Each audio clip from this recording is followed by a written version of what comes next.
Hey everyone, and welcome to the Let's Do More show. I'm Chris Rufflin, and I'm so glad you're here. This podcast is all about powerful personal stories of resilience, recovery, and overcoming life's toughest challenges. Here we dive deep into real life experiences on perseverance and personal growth. We'll explore what it takes to develop a positive mindset and how to transform adversity into strength. Along the way, I'll be sitting down with inspiring individuals, including celebrities in recovery, to help break the stigma of addiction, talk about mental health, and provide hope to those who need it most. Let's Do More. It's about finding hope in the dark moments, surviving the unsurvivable, and learning how to manifest the life you desire. We'll uncover insights and lessons that not only help us push through life's toughest times, but also turn those experiences into a force for good in our communities. So whether you're looking for motivation, healing, or just a reminder that you're not alone, you're in the right place. Let's do more.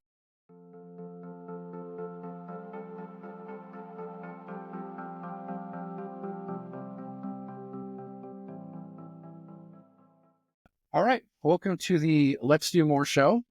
Today, I'm really excited to have a good friend of mine, Landon Franchow, here, have a conversation about life, business, entrepreneurship, recovery, and all things come with that.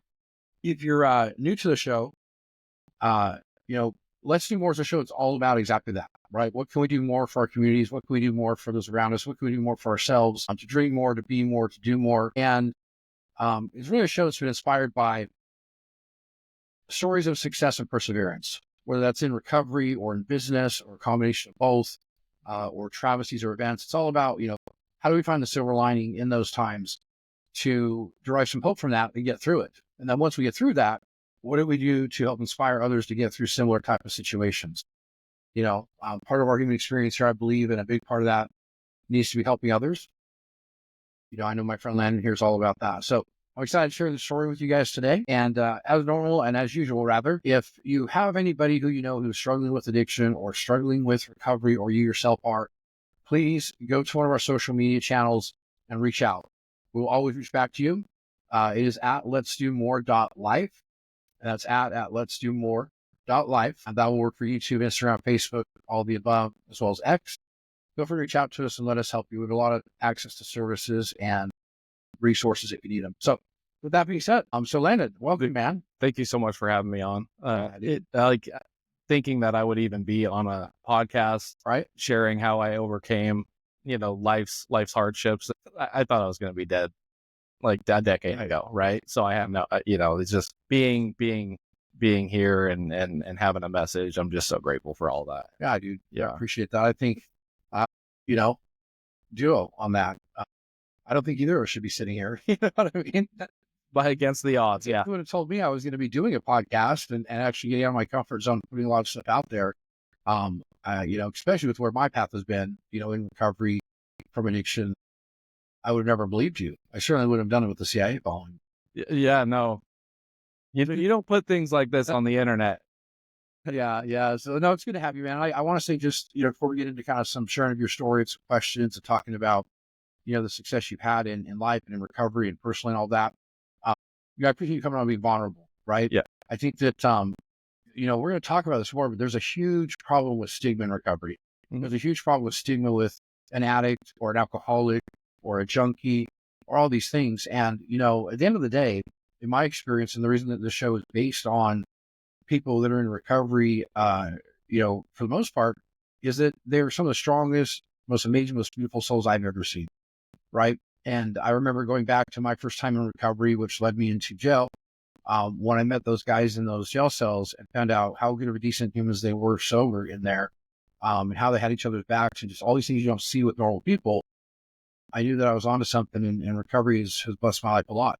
Yeah. And addiction's blessed my life a lot, just like I asked for you. So tell me, going back a little bit, now you've been sober for quite some time. Yeah. I think coming up on 11 years in May. 11 years. Yeah. That's a lot of days. That's a few one days at a time strung together. Yeah, absolutely. Well, man, I'm proud of you, and it's been good to have you as a friend. I know you've been there since my day one in recovery. Yeah. Which is why I'm, so excited to have you on the show. A lot of those times back then really made a difference for me. The hanging out outside of, getting with our program, and afterwards just hanging out and being able to talk, or, going to these events and things with you that we're doing really changed my life, and it's changed a lot for others. well, for service and giving back. yeah, well, it helped me just as much. As alcoholics and addicts, it's essential that we stick with like-minded people with like-minded struggles and a similar solution to getting better. Unfortunately, you can't recover isolating yourself. I don't really think that that's possible. Right. So it's essential to have a community when you're healing. The stigma with alcoholism and addiction is the only disease or mental illness that will completely compromise you morally and demoralize you and lead you to do things that most people wouldn't do. And that's, people are selling their bodies and stealing and doing anything they can to feed that invisible demon that says you have to have it. And so, Put it, it's definitely, for me, I compare it to like two different people. Like, I never want to isolate my disease as something outside of me, because I'm going to live with this the rest of my life. right. We have to do things daily to stay centered, to stay sober, and to stay helpful to mankind, which to me is a blessing at this point, because a lot of people who are driving outside around the streets right now, outside the studio, around town, or all over the world, they may never even be compelled to look at doing an inventory on how they did in a day, or looking at things that they that maybe aren't the best parts of their personality that they can improve upon to help others as well and help themselves. And I think as person in recovery, we get an opportunity to really be a completely different person, right? Yeah. I'm not proud of a lot of things I did in my addiction. I'll share some of the stories throughout the shows that we do, but whenever I woke up from, whether it was a relapse or a time period of years being stuck in addiction, I would wake up and I would think, you just did what? Or somebody would remind me of what happened. Right. And it was like, who is that person? That's Yeah. not me. So tell me about when I know that you started at a younger age and a lot about your story. Super inspiring story. We don't have to get into all the details of it. Just to kind of share, I want to give people perspective for listening to the show. I want people to understand a little bit more about this disease and what it's like for us, because I think a lot of people, our close family, friends, relatives, the communities at large, Yeah. when we're out there, we're active in our addiction and we're actually actively in use, we're doing a lot of crazy things, like you mentioned. I think a lot of people think that that's just who we are. That's how we are. But what people may not understand is it's something where you want to stop all the times we can. We'll talk more about it. When was the first time that you actually started using? And like I said, alcoholism and addiction, compromises your best self. I grew up in an alcoholic household. There was a lot of, there was abuse, trauma, alcoholism. From a very young age, I learned how to compartmentalize my trauma and put it over here. So I didn't have to feel it and look at it. And so I learned how to, I guess, what's the word? Tune it out.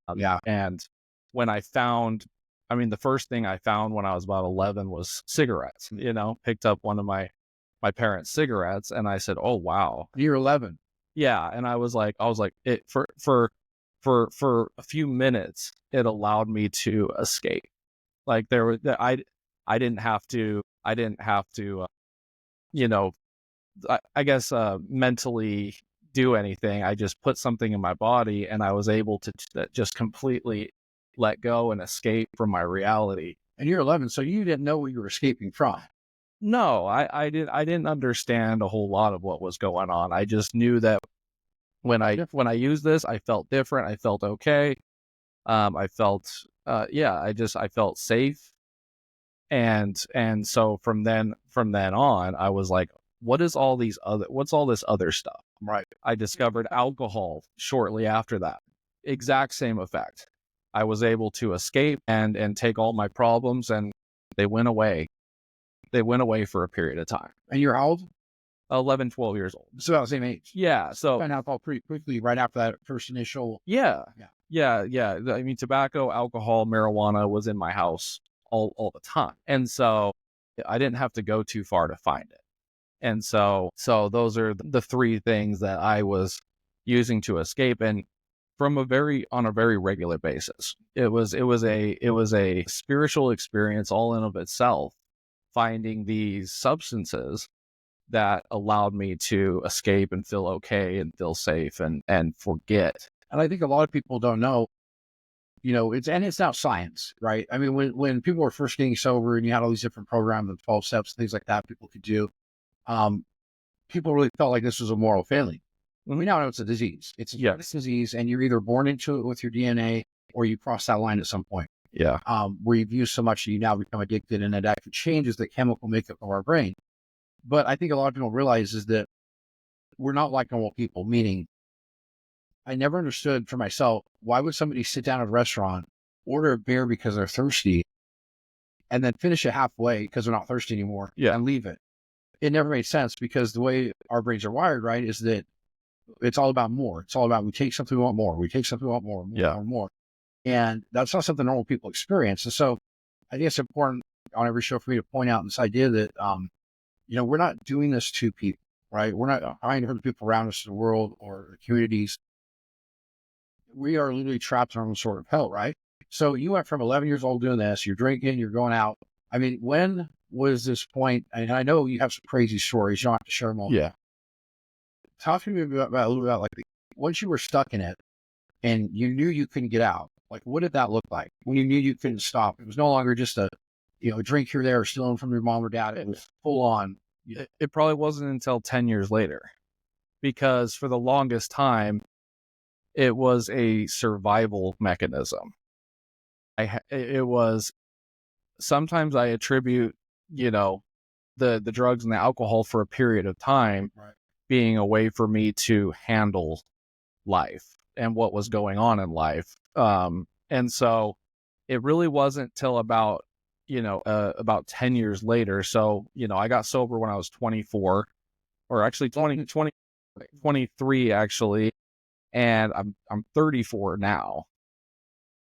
Until about 20 years old. So that's when I realized I might have a problem. right. Like the consequences were piling. You smoked a cigarette at 11 years old. No, I said, this is the solution. This is the answer. I have found the solution to all of my problems. And it wasn't until about 20 years old that consequences piled up so badly that I was able to think that there might be an issue here. But then I spent the next 3 or so years trying to manage and control it and enjoy it. I would quit for a period of time and something days. And I would say, I'm just going to have one. I'm just going to have one. It's not going to get out of control like last time. And I was testing that. I spent 3 years testing the obsession that one day I would be able to control and enjoy it. But that proved that the second I put it in my body, all control went out the window. And that's a good point. I think, people always are, I think, whether you are struggling with an addiction problem or you're somebody who has a loved one, the fact is 85% of people on this planet either have an addiction themselves or they know someone very close to them that's struggling with it. Yeah. And part of this show is, of course, about helping people understand it better so they can help those around them that are struggling, or when you are struggling yourself, you can hear some of these stories and know you can get sober. For me, I thought it was absolutely normal to have to take or use something every 20 minutes to control my emotional state. Yeah. So if I was hungry, it was this substance. If I wasn't hungry, it was this substance. If I was tired, it was this one. If it was, I was anxious, I would take this. If it was, I need to go to bed, I would take this. Yeah. It was never, for me, it was an escape of all the emotions. And so fast forward, you're 20, 22, 23 years old. What is it like at that point, being trapped in addiction? Like, when you get to that point of, like, hey, there's no turning back. Yeah. What is that like to experience that as the actual addict? That was a living hell. That, up until that point, it was just use. And then when I found out that, I wanted to stop, but I couldn't, that was its own hell. And I don't know really how to put that into words for somebody that has never experienced it, but right. I call those the rehab days, where I would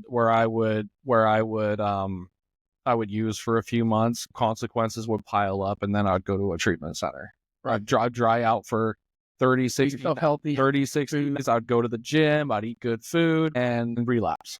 And then do that and then I had this revolving 3-month, 4-month cycle going on for about 3 years of relapses, of not wanting to continue doing what I'm doing. But then the obsession and the noise would get so loud in my head, and I wouldn't be able to turn it off. And so the only option was to, you know, talk myself into, let me just get this monkey off my back and use one time, and we're gonna forget we're gonna forget this ever happened, and then I'm off again. And it's the noise in your head. I think that's a really cool comment. Actually, something I remember myself, because that's what it's like. It's like an overwhelming, especially when somebody's first getting sober. A lot of people don't make it because they deal with these obsessive thoughts at certain time frames, right? Whether it's like the first couple of weeks, that's vicious. Yeah. Or maybe it's 3 or 4 months in when you have these post-acute withdrawal symptoms. Right. Or maybe again, it's 7 months typically. Yeah. And you're sitting there and you're normal and you're doing your thing, and all of a sudden you think, man, it would be good to do a line right now or something like that. And I mean, I've had these when I've been just driving in the car, or I've been actually doing some work or working on a business or talking to somebody. And it's nothing that per se triggered it. It's just, again, our brains are wired different. I think it's important for people to know that we don't have the choice. When we're in these places we've talked about so far on the show with you, we don't have the choice of, I'm going to use or I'm not going to use, right? There's no choice about it. Now, when we get recovered, right, we find a program where we find community. I love what you said in the beginning, because we do not do this alone. We can't do it alone, right? Yeah. Many of us have tried that and failed over and over. Absolutely. And then finally, what gives us success is finding other people that suffer with the same illness to say, hey, how did you get yourself out? Mm-hmm. And I think the cool thing about you, Landon, that I know, just on a personal level, is you've always been the one, even after 11 years sober, to consistently help others with this disease. And I love that, because I do feel like it's something we get to do. We get to be sober today. We get to do service work. We get to give back to our community. We get to take other men or women or whoever it is and help them out through the program of whatever that looks like, and walk them through this path of getting out of the fire. Because when you've been in the fire yourself, you can't put it into words. For me, I would say it was a living hell too, meaning walking around, literally, this is probably what hell looks like. I'm in drug-induced psychosis. I can't think straight. I can't control how much I use or don't use. I can't stop. I don't think about anything. I mean, there's a list and the list goes on and on to infinity. It's insane about how different it is for us. So when we get ourselves out of that hell, or in my opinion, we don't get ourselves out of there. I think that it has a lot to do with God. Today, I'm very spiritual from being a former atheist, and recovery's given that to me. Recovering atheist. Yeah, I'm one of those too. Yeah. And so, having something else I can rely on was a big part. But once we crawled out of that fire with that help, and we know the way out, it's definitely our obligation to go back, right? It's our privilege to go back. Yeah. Take other people out of that fire and say, hey, there's a better way to do this. I didn't know you could get sober. When I first heard about these ways of getting sober, I had no idea you could. I didn't believe at first when I started getting, going through treatment and getting involved, like introduced to the community. I honestly didn't believe that people were actually sober. Right? I had that feeling. Yeah. I said, I don't know. I mean, you probably like drink every once in a while, right?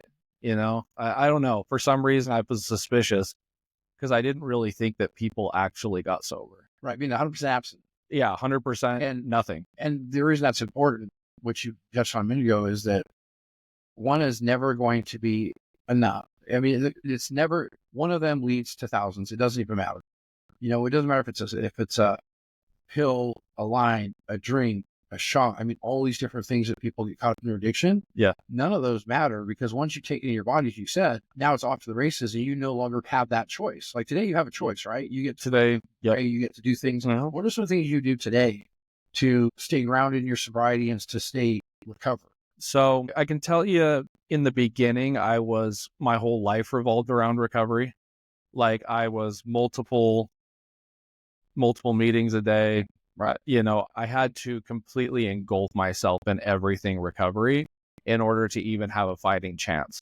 10 years later, I can focus on other things like business and family and all because when we get sober and we string a bunch of time together, we have kids, we have careers, we have businesses, we have full lives now, right? And so what I never thought we'd have, right? But in the beginning, it was nothing but recovery. That was my entire identity. I had to whole ass my recovery in the beginning, and still to this day, I am involved in the community and putting on events and reaching my hand out to people that are still struggling. Like that's our purpose. Like we were put on that. I didn't realize what my purpose was in this world until I was about 5 years sober. When I worked with a guy for 18 months, and he grabbed a hold of me and started crying and said, if you didn't help me, I'd be dead today. And that's what we as alcoholics and addicts, that's our gift to this world. Like doctors and medical professionals, they go to school for 20 years to be able to save people's lives. And us as alcoholics and addicts, we have this gift of being able to save lives just by having a cup of coffee with you and talking to you. Isn't that crazy? I remember, quick little side story. I was getting sober for the first time, and obviously what it looks like for all of us is life crashes down. We either get charges, we get locked up, we're homeless, All of it. And this is why there's a stigma with addiction, by the way, is when people think about an alcoholic or someone who's in addiction, all you have to reflect off of is what you see in the media, which is TV shows, movies. You might see like an AA meeting and it's everyone kind of huddled in a small little dark church and Talking about their problem. and nobody wants to be there and the coffee sucks and all this other stuff, right? And in my experience, the community of recovery, whatever program you're a part of, those are some of the most beautiful rooms I've ever been in. It's for sure God's hospital in a lot of ways. But I remember this story. I was in front of a judge and I had been doing a lot of service work for these community service hours. I had to do. And the prosecutor I had like 300 hours, 286 hours, something like that. Yeah. In exchange for, I think, 10 hours of work release where I'd have to work at the jail. Yeah. I couldn't make it because I didn't have a license. I didn't want to get a ticket again. I really wanted to stay sober and do right and not break laws. Yeah. And I remember the prosecutor looking at me, and I had about 10 or 15 people in recovery in the room, people that ran the treatment centers I was at, people who became good friends in recovery. They're there to advocate for me. I was 2 years sober, by the way, when I finally got to the point of sentencing business. And the prosecutor looks at me and says, Mr. Rufflin, you have no business working with other addicts and alcoholics. It is ineffective and it doesn't work. And we're not accepting your community service hour because of it. And I don't think the world at large realizes is that if you have somebody struggling with addiction, if someone's watching us today and you've got a family member, a friend, a loved one, whatever, somebody that needs help, the people that are most equipped to help them are people like myself and Landon, right? And the reason that is because we've been there. So I find that a lot of people bat their heads against the wall and it's like, why does he keep doing this? Why does she keep doing this? I'm watching my daughter kill herself over and over with something poisonous. Well, you have to realize just as a normal person without this disease, you will never be able to understand it to a point where, like Landon said, you can sit down with a cup of coffee and talk to somebody and you actually just saved their life because we've been there. I remember, my story, unfortunately, part of my story is relapse. I did not stay sober the first time I tried. I stayed sober at one point for 5 years and went back out for several years and had, numerous relapses, survived near-death experiences, broke my foot in half, required a lot of surgery. I was on life support a couple of times, and so to the outsider looking in, it's like, well, wow, you did all these things. Why would you keep doing it? And hopefully we share some light on what this looks like. So what I want to do is I want to kind of shift the conversation a little bit, man, because, I want to talk more about what life looks like for you today and provide some hope here for people, not only for normies, as we call them, but also for people struggling in addiction. To me, from outside looking in, bro, you live a good life, right? You work a spiritual program where you're centered and balanced. You're married to the love of your life. You've got a business now that is absolutely flourishing. In fact, your business just won Best Estate. That is correct. Yeah. Here just a little bit ago. Yeah. So you go from 11 years old, smoking a cigarette, 20, absolute chaos. And you had a big event, and we don't have to get into the details of it, but like always, you had this big event that, okay, I've got to get sober, or we were forced into sobriety. Yeah. Which is what it looks like for me. It always has to be jail or handcuffs, and that's unfortunate. I wish it wasn't that way too, but it is. Police intervention is one of the best forms. Yeah. The last time I happened with me, unfortunately, they killed me. And I was on life support. Thank God I was able to come back. Yeah. A couple of times from moments like that. And you're right. We have a purpose. And I think today the cool thing is I get to wake up and realize like, hey, life might need to be perfect. In fact, some days life just sucks. Some days are dark still when you have this disease. The more time you stay sober, the better it gets. But the one thing I get to wake up with is that God brought me back for some kind of reason. And I do have a purpose here. And that's bringing to some of the things I'm doing, like this show and other stuff. So talk to me about like this turning point. So you get sober, you're all involved for the first 5 years. And then what was it because you're an entrepreneur too. And entrepreneurs are my first and second favorite people compared to people in recovery because we go through so much to get a business going and to make it work. And it takes a certain mindset. Yeah. So what happened? What got you thinking I'm going to go start a business? Well, oh man, So growing up and going through school and being an addict, I didn't adhere to the status quo. I didn't do very well in school. I didn't feed into the conditioning that they have for everybody in the school system. And I realized that when I'd been sober for a period of time, and I was like, okay, this disease is behind me. Like, I'm free from it. I can do whatever I want. Like, that's when I started to realize true freedom at a few years sober. I think it was like around 2 years is when I started like obsessing about, I can do whatever I want in this world, and I don't have chains on my hands. I think that's, I love that, man. That's such a good point, and why a lot of us do turn to being an entrepreneur. So there was a lot of like apprehension for me doing a show like this, or putting myself out there, or even just taking the steps to learn about what does it look like to have a podcast? What does it look like to have this type of, I've been an entrepreneur since I'm 18. Yeah. I was 18 years old. I'm 45 now, and I have many different things I've done. But you're right. When you suffer with addiction and you're in that hell and you get out of that hell, it's almost like there's nothing to be afraid of anymore. No. Right. You get to this point in life where it's like starting a business, whatever, skydiving, cool, let's go do it. Yeah. I've really put adrenaline there too. We traveling places. Yeah. We have this life we've been gifted, and we get to experience it when we never thought we would. We both thought we were going to be dead a long time ago. Yeah. And by many rights, we should be. And so, this spark kind of comes up, and you think, I'm going to get a business going, and I can do anything I want. So, I mean, ADHD is my superpower, and I, even when I was a little kid, one thing my parents instilled in me is hard work, like work ethic. I always had a job. I wasn't afraid of work. And both my folks had, my mom was self-employed. My dad always had something on the side going on apart from his career. So business. So, I was able to learn some stuff growing up and see that that's possible. And I think another thing is entrepreneurs, I think we have a serious problem with authority. So what you're telling me, yeah, and this is apparent for anyone who's listening or watching the show, is that you're kind of like this black sheep, right? Yeah. So many of us in recovery, we just don't fit in. And that's part of the thing. I remember the first time that I had a substance in my body, it was marijuana. I lost a business. I was sitting around this room with a bunch of my mentors. They disappeared and went to the garage. I was stuck watching the TV and where'd everyone go? I go to the garage, and of course, I smell weed, and they're all smoking it. And this is the point in my life where I had first started using. I was 25. I started later in life. Yeah. Thank God, because there was no way I would have been here. There was something that repelled me from drugs and alcohol that entire time. And what it was what you're talking about, which was being the black sheep, not fitting in, thinking nobody liked me, thinking I was the best in the world at the same time as no one liked me. Yeah. All these crazy things that we think. And the big one was, I didn't feel normal, and I didn't want to just go do a 9 to 5.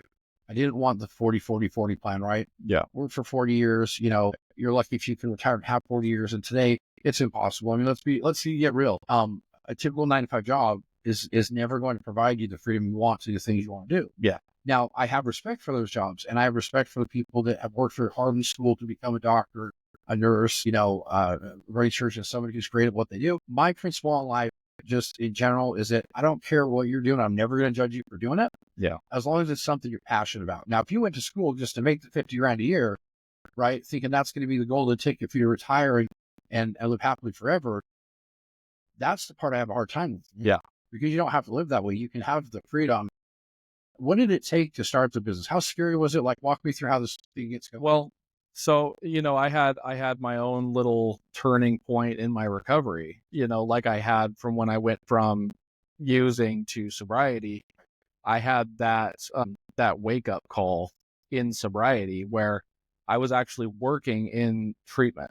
I was working in treatment at the time, and I got fired from a job in the treatment field, and unjustifiably, and I got extremely resentful. And that was my turning point of saying, I don't have control of my future working for somebody else, because no matter how great a job is, it could be gone tomorrow, and I don't have a say in it. And so I could no longer allow somebody else to be in control of my future. Right. I would much rather take that into my own hands. And if I'm going to fail, it's going to be on my terms. Yeah. And I didn't know what I was going to do.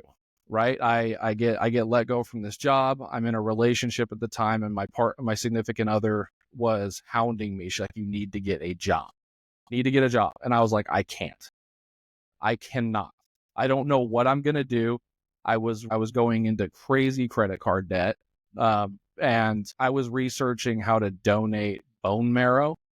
Like, I was like, how much is a kidney worth, right? Dedication of an entrepreneur. I would rather donate a kidney if it gave me a couple, like 10, 20,000 bucks, Yeah. than go get a job. Right. Like, that was my rock. I hit a rock bottom in my career. My partner that I was with for about 3 years dumped me. I moved back in with my parents, which, coming from which there was still problems at home. I'm 26, Parents probably dealt with a lot. 26, 27. Yeah, they dealt with me. I dealt with them. And then I was forced to go back and live with them. And I was asking my mom for like $5 for a pack of cigarettes. Right. And I was You very overcome this fatal illness, I was very stubborn. recovered, and now you're back living with. Yep. And so I remember I remember watching this video on YouTube of Steve Harvey talking about it was called, if you look it up on YouTube, it's called Jump. Okay. Basically, it says Steve Harvey's like, everybody is endowed with at birth with a gift, and the people that you see soaring and living their best lives and going on vacation, like, yeah, you have to jump off the cliff. Right. And he says a guarantee is that your parachute's not going to open right away. He's like, you're going to hit the cliffs, you're going to get tore up, but eventually your parachute will open. And so that was my jumping off point with what I'm going to do in life. During this time, I had a very good friend who was not in recovery. It's just somebody I met along the way. He said, "Hey, Landon, me and a friend of mine are putting ads on Craigslist and we're helping people move." And I was like, "Okay." He's like, I'll give you $30 an hour to just come help us every once in a while. And I was like, "Okay." Like, go out there, make 30, go out for a few hours a day, make $30 an hour. Sure. Give me cash at the end of the day while I figure out what I'm going to do. Right. So you still knew you were going to do something for yourself. Right. So but I needed money. I was in chat about is my belief is a lot of being in business and being an entrepreneur and being successful, it comes down to a few things. There's a sheer force about it. There is a persistence beats resistance type of a deal. Yeah. Where you push, and parachute open. Mm-hmm. Right. And most people don't get through that push. Yeah. And so the parachute never opens and they quit. And then, hey, I've tried to be a business owner. It didn't work. It doesn't work. It was too hard or whatever.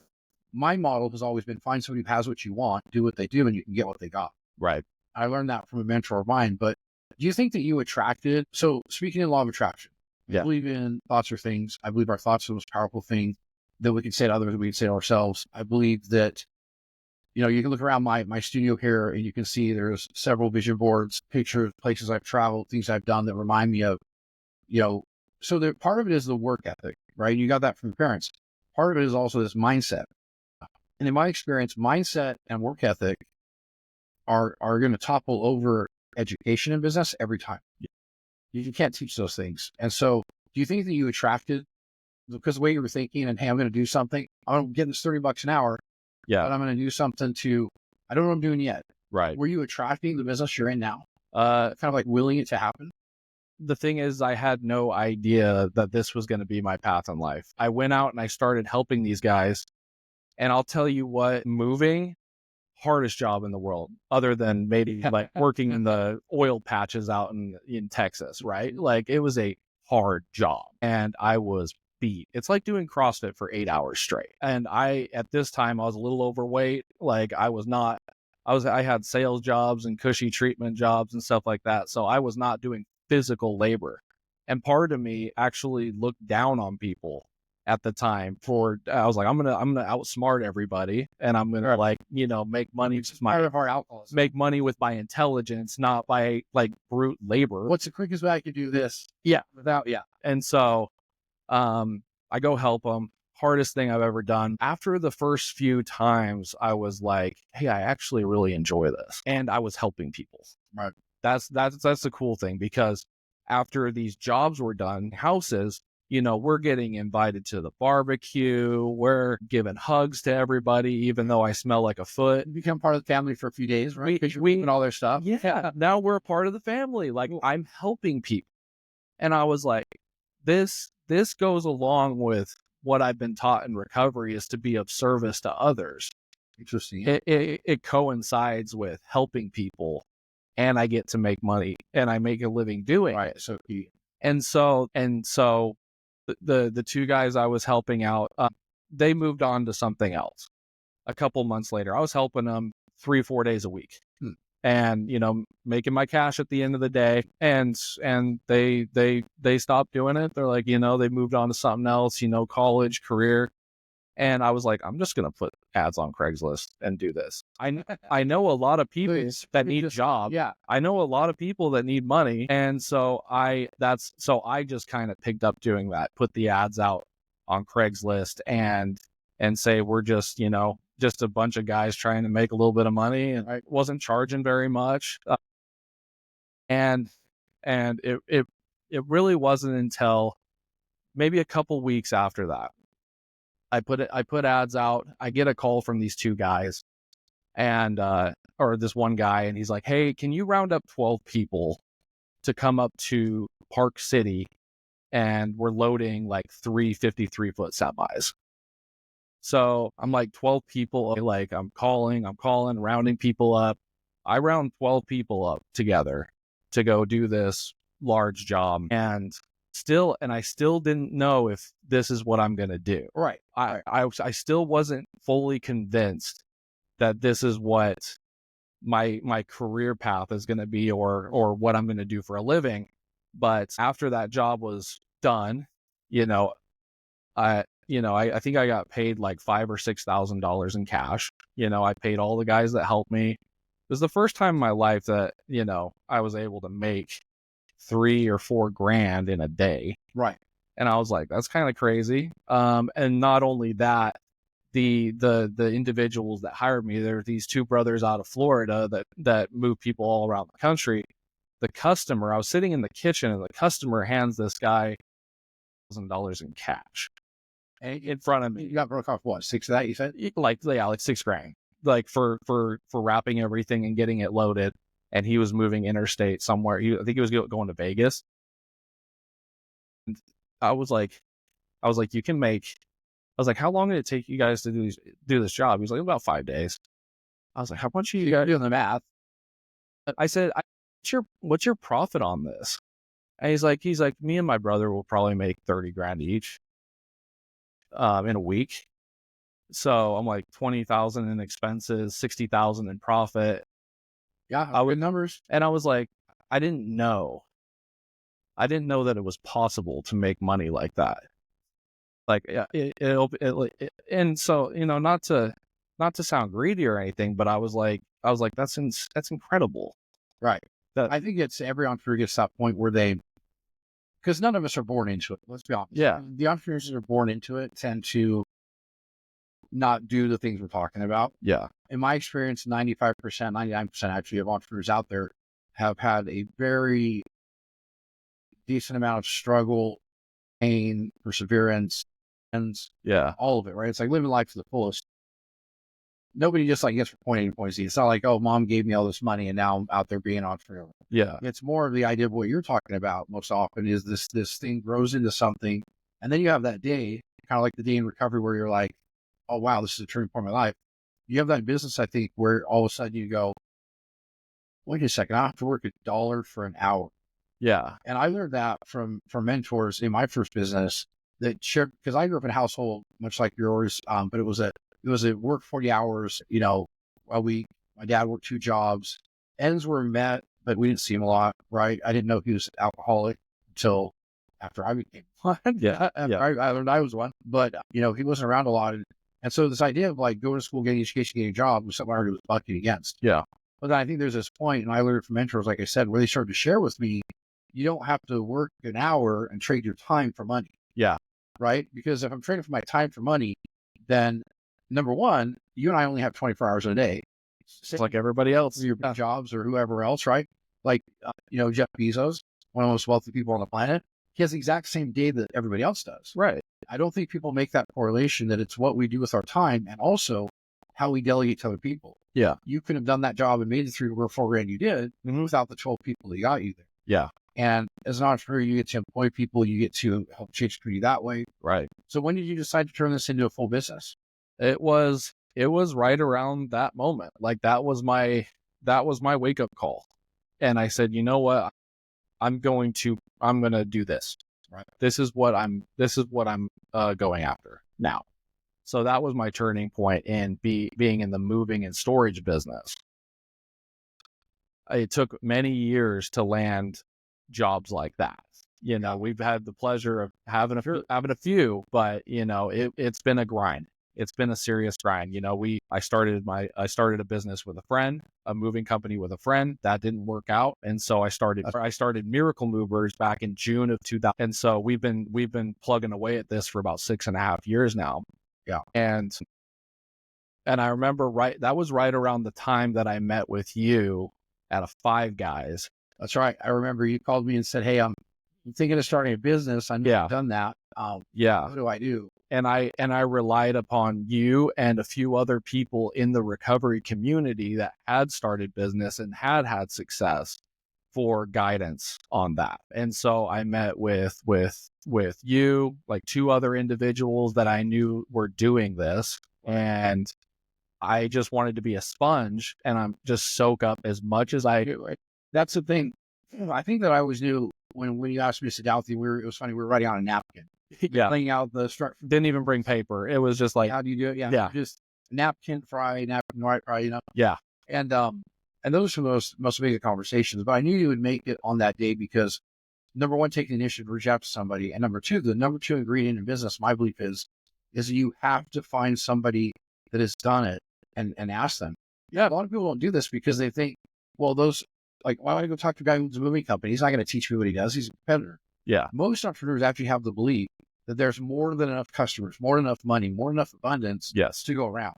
Absolutely. And once you've made it as an entrepreneur and you've been successful, it's almost like in recovery, we go back and help somebody out to get out of those flames. You bet. As an entrepreneur, we also want to give back that same way.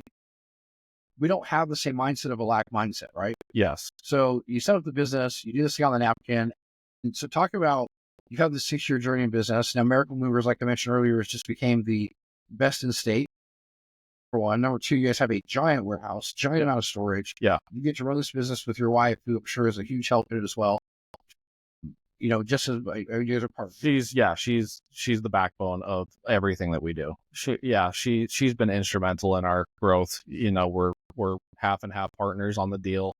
Not because I didn't sign over half the business because she's my wife. Like I did it because she completely earned it. Sure, yeah. Oh my gosh. And so, but yeah, I mean, yeah, best of state, top 3 best of SLC for the last 4 years in a row. Outstanding reputation. We do local moves, interstate moving, international moving, junk removal, packing. Anything that somebody needs, we can handle it. And I love still to this day, one of the things that gives me the biggest rush is like a 5-star review on Google coming in. You know, I want to talk about that because you guys are really good at, you get raving reviews. Yeah. I've read some of your reviews or I've seen some things you might post on social media about them. And it's not a review like, hey, 4 stars, these guys did great, like their tape. Yeah. They were talking about how you guys are so personable, how you are like literally, and I think it comes from that time you talked about when you became part of these people you were helping these clients. You became part of the family for a few days. I think you carried that throughout the whole business. Yeah. How did you come up with the name Miracle Movers? I wanted to know. It's so funny, you know, and I get asked that a lot. Because the logo is sick. Everything looks like it's meant to be. I get asked that a lot by customers, contractors that help us. People, how did you come up with that name? And I've always, 2025 is the year of being my authentic self, right? That's what I'm telling everybody. In the past, I've said, it's because we do the humanly impossible with moving large houses in like a matter of a day. I said, we go out and do the humanly impossible. That's always been my answer. But to people who really know me, I called this company Miracle Movers because it's a miracle that I'm alive. Right. It's an absolute miracle that I'm even here today, because I was flirting with death on a daily basis Yeah. for a very long time. While I think any of us in recovery have, I have countless stories myself, and being part of the community and, supporting other people who haven't found recovery, or helping people who have found recovery, giving them hope. It's wild. I've never met such a group of people that all of them have like life altering moments where they shouldn't have been alive. If I go to like a support group or support meeting and there's 100 people in there, there's 100 people that shouldn't have been alive. And so it's cool. It's great that you did the name that way. I think that's definitely something to share. It's huge. Yeah. And that's the truth of why the company is called Miracle Movers. And so it's been quite the journey. Like, Yeah, dude. so like my life today is obviously leaps and bounds from where I started. Being sober for 11 years, you almost forget how hard life used to be. Sure. Part of the disease. Forget it. Oh, the alcoholic with sufficient force cannot, remember even the pain and suffering of even yesterday or a week ago. So We have this mental lapse, right? Which is part for people watching this that have someone who's struggling with addiction. I hope you get some hope seeing Landon's story from going from one place to another without provide you hope. But additionally, it is part of it where we have this insanely short memory. So when you talk about alcoholism, one of my mentors taught me this phrase, ISM, right? right. An acronym for insanely short memory. Because we forget. When I left recovery, went back active in my addiction, had these relapses, it was insane to me that I would be wanting a substance that was killing me and killing my life, burning everything to the ground, but I couldn't even remember those moments during that time. It's like the slate swiped clean. I've always called it alcoholic amnesia. Alcoholic amnesia. I forget the pain and suffering of what happened like yesterday. I know, right? And so the miracle of recovery, the turning point for me was accepting that I'm an alcoholic, accepting that I'm an addict. I can do I don't want. I can't do it. I can't do it. And being okay with it, because I was very resistant to it for a lot of years. But when I accepted what I had, it was actually relieving.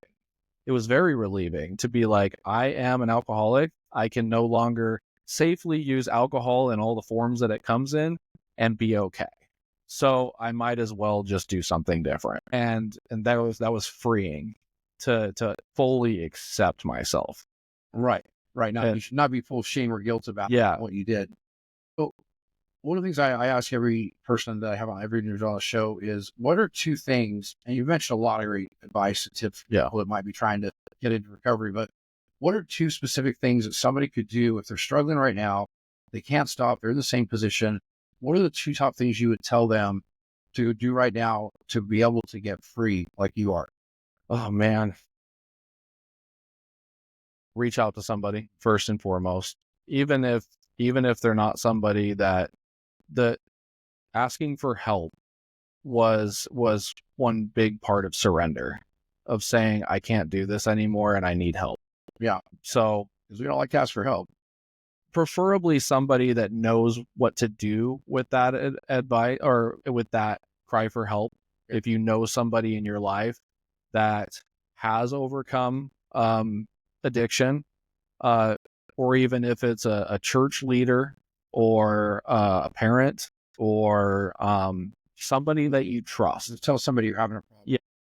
Yeah, reach out to somebody that you trust and say, I can't do this anymore. I need help, and I'm willing to do whatever it takes to get. What do you think makes people afraid of asking for help? Because I know for me, number one, when I'm active in my addiction, I become a liar. I don't say anything that's true. I become a crazy person in a sense. But I know that I don't want to ask for help because I don't want to admit that I messed up again. I think a lot of us feel very weak in our addiction. How is this thing? I was an entrepreneur. I was successful in many things. Yeah. The one thing I could not lick that always got me was addiction. Nobody around me could figure out, how does he do all this other stuff and have success there, but he can't stop using. Yeah. So for me, I was afraid to ask for help. I felt a lot of shame and guilt. I felt like it was a downfall already. I felt weak already. Mm. And I grew up in a household where I was told that you kind of man up, pull your bootstraps, get through this, Sure. get through it. And I was told that not verbally. I was told it by watching my dad. Yeah. Right. And that's a lot of how it works as kids, right? We have to deal with our trauma and things from, parents who did those things. I know those parents are bad people. It's not, there's a book on parenting. We just do our best at guessing. I've got a daughter and 3 step-kids myself, and you never know what's going to work or not work. Yeah. Try to do the best that you can. Well, so number one, ask for help, right? Another one, ask for, one of the biggest differences was I got down on my knees and I prayed. Still to this day, I don't really understand it, but I had some sort of strange, I call it, a psychic change or a spiritual awakening. Like a few days into my jail stay when I got sober, I had something hit me like a ton of bricks. Yep. And there's no way I can like really put it into words. I don't really take a whole lot of responsibility for my sobriety and my success. I think it was just at the right time. Whatever's out there guiding us through life was able to reach down and touch me. And there's something to that. I mean, and I think while you say, yes, I didn't really do much to get here. The one thing I think that you did do, and you mentioned for people struggling, you did ask for help. I did. Right. Even if it was getting down on your knees, talking to a friend or family member, someone that loves you, a counselor, right? There's so many different ways you can reach out. There's even phone numbers you can call now, right? Where you might have a treatment center or somebody running those, but the 12-step programs have phone numbers you can call. Yeah. Say, hey, I'm struggling. And what you'll find is those people are going to be more apt to help you out. So another quick question. I kind of want to wrap up here shortly and want to cover a couple things, but do you regret your decision to get sober? Like, do you look at it? Oh my gosh, wish I could still go out and party and use. I don't know. I don't even regret everything I went through because it shaped me into the man I am today.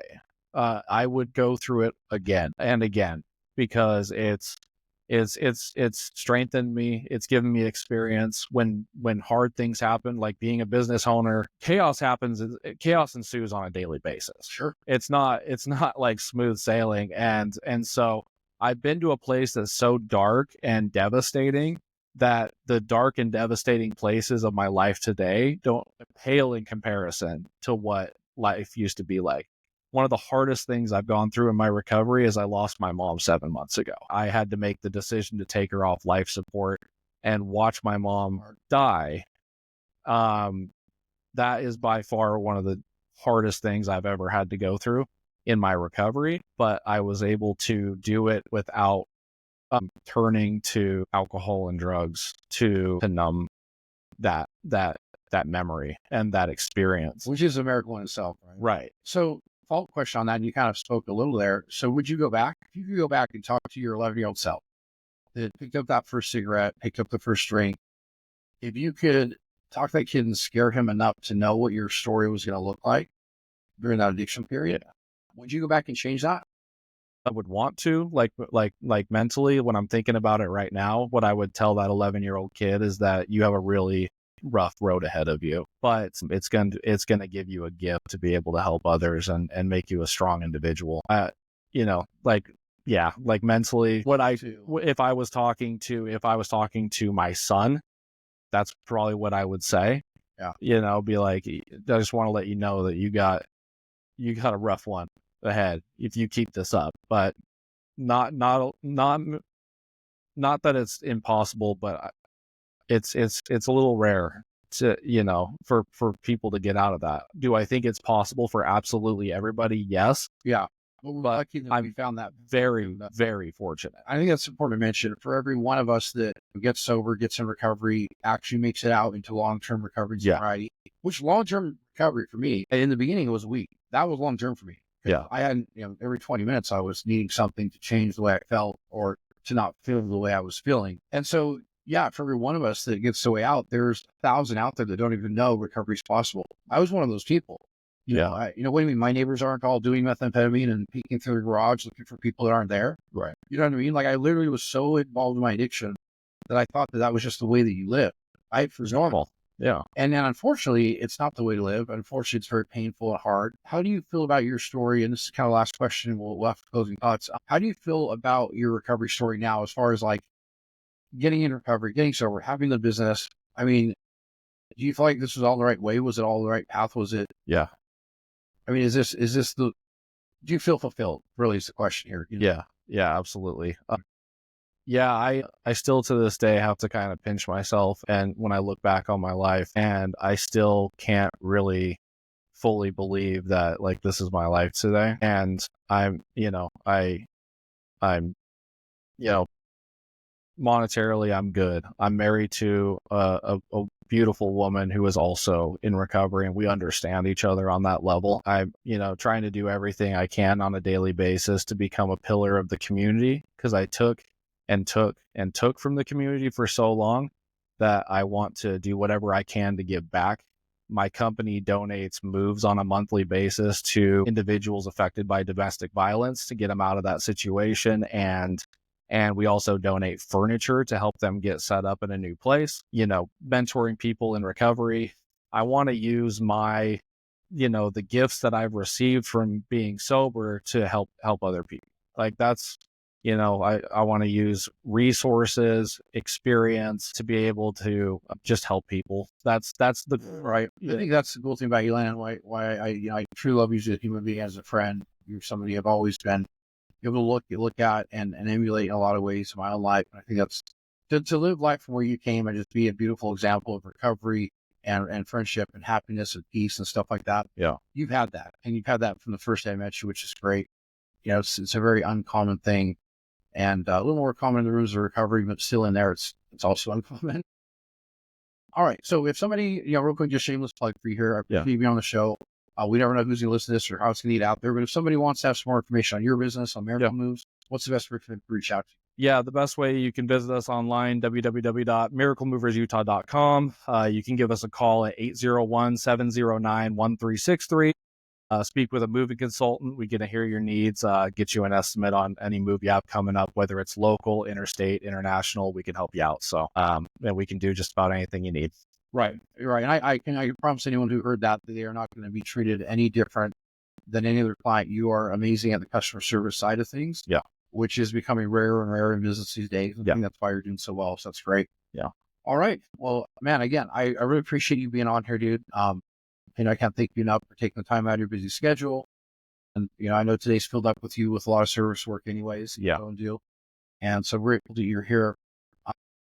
And again, for anyone who's interested more in this show, if you'd like to be on the show, or somebody who should be sharing their story on a wider level, or if you're just the type of person who really wants to help inspire people with your story of perseverance, please check out the show. We are live on all podcast networks. You can find us on any of your favorite podcast platforms. And additionally, all our social media, you'll be able to see reels and clips and things like that of all these different podcasts we're doing. Again, you will see that at Let's Do More.life. And that's on Instagram, Facebook, YouTube, and X. And again, Landon, thanks so much for being here, man. Thanks. I'm really excited that you did this with me. Yeah. And I look forward to many more years of friendship with you, bro. I do as well. Thank you, sir.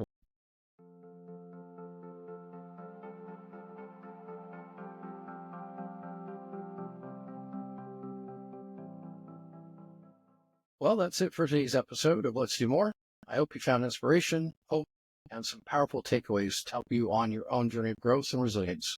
Remember, no matter what you're facing, you have the strength to overcome it and the power to create positive change in your life and community. If you enjoyed this episode, please take a moment to subscribe, rate, download, and review the podcast. It really helps us reach more people who need to hear these stories. And don't forget to follow us on social media and stay connected and be part of the Let's Do More community. You can find us on Facebook at Let's Do More Podcast, Instagram and TikTok at Let's Do More.life, X at Let's Do More Life, and our primary channel is on YouTube at Let's Do More. We'd love to hear from you. Share your thoughts, share your stories, or let us know what topics you'd like to hear about next. Thanks again for tuning in. Until next time, remember, let's keep pushing forward, inspiring each other, and doing more for ourselves and the world around us. Take care, and I'll see you on the next show.